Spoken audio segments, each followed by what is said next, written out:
I represent Anambra Central Senatorial District. Mr. President, I rise to contribute to today's discussion on the motion raised by Senator Suleiman Adokwe. Mr. President, I think we've come to a time we should tell ourselves the truth. Every time people are killed, we inform the Senate. Every time people are killed, we inform the Senate. Like Senator Manager said, between 8th and 12th of February, this Senate had a National Security Summit. A lot were revealed at that summit. We've not come out with anything as our findings from that summit.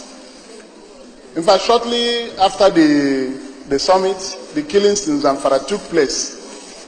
Many people were killed, about 39 persons, followed by the killings in Kogi, about 32 persons, and we condemned this orgy of killings in this chamber. I remember that I contributed in that debate and queried the competence of people that were given these responsibilities to discharge on behalf of Nigerians, protection of lives and properties. Some moves were made. People were drafted to Taraba and Benue. Some movements were made, and we thought things will start to happen. But these killings have continued in those places. Mr. President, I think the problem is that we are not telling ourselves the truth. Senator Kabiru Marafa wanted to talk about tribal and religious sentiments over this issue. I think that is misplaced. Because when we are condemning the killings in Zamfara, in the northeast, in Benue, in Kogi, and so on and so forth, I don't come from those areas of Nigeria. But we stood up here and condemned that. I think the problem is the discriminatory attitude of the security agencies in dealing with this problem. The IG of police ordered disarming of vigilante people and a ban on people carrying some arms. In fact, he ordered the withdrawal of illegal arms in the possession of Nigerians. When he made that order in this chamber, I spoke about upstaging the security arrangements in peaceful parts of Nigeria where these challenges were not prevalent. But, Mr. President, you will be surprised to note that that implementation of withdrawal of arms were carried out in the southeast, and it wasn't carried out in the troubled spots in Nigeria. These arms were displayed on television, recovered in Anambra, Enugu State, and some states in the southeast. I was waiting to see those people carrying illegal AK-47s that have been killing people in Taraba, in Benue, in Zamfara, in the strong places, in the Plateau. Nothing was displayed that recovered.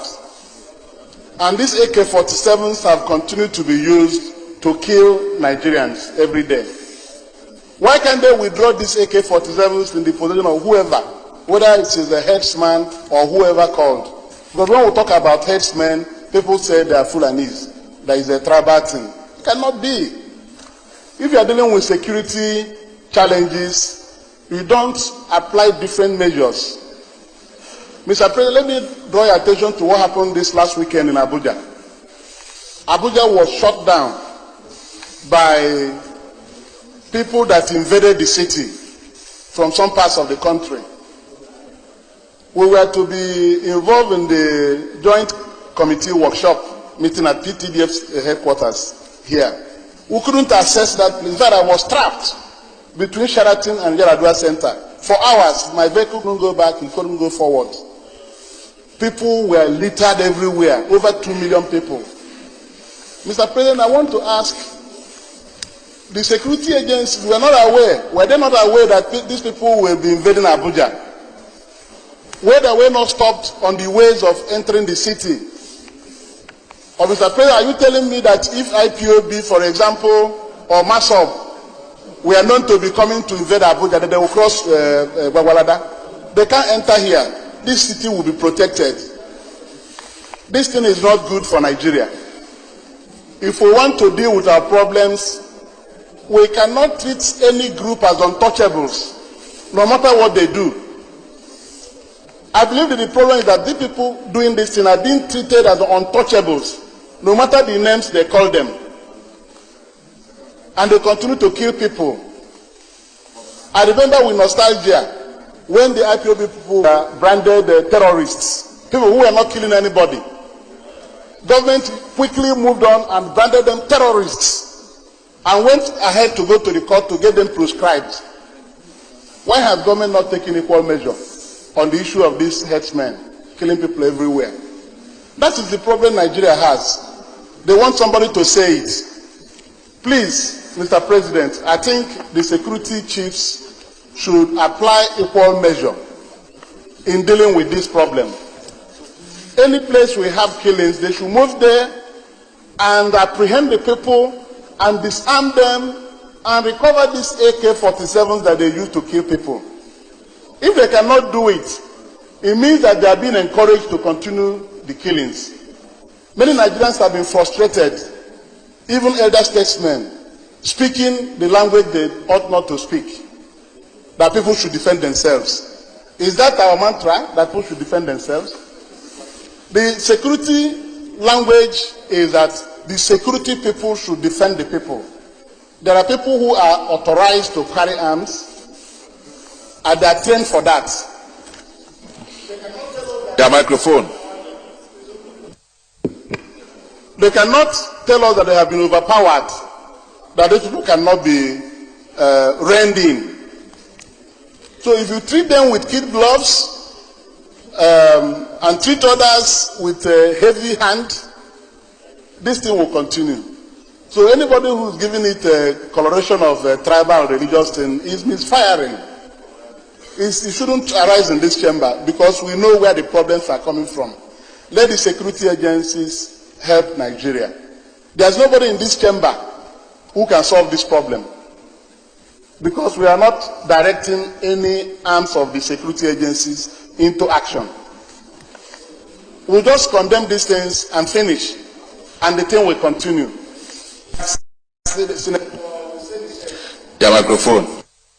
Hussein said, like I also said previously, people should be held accountable for their actions. There are people who should do this until they do this thing in various parts of Nigeria.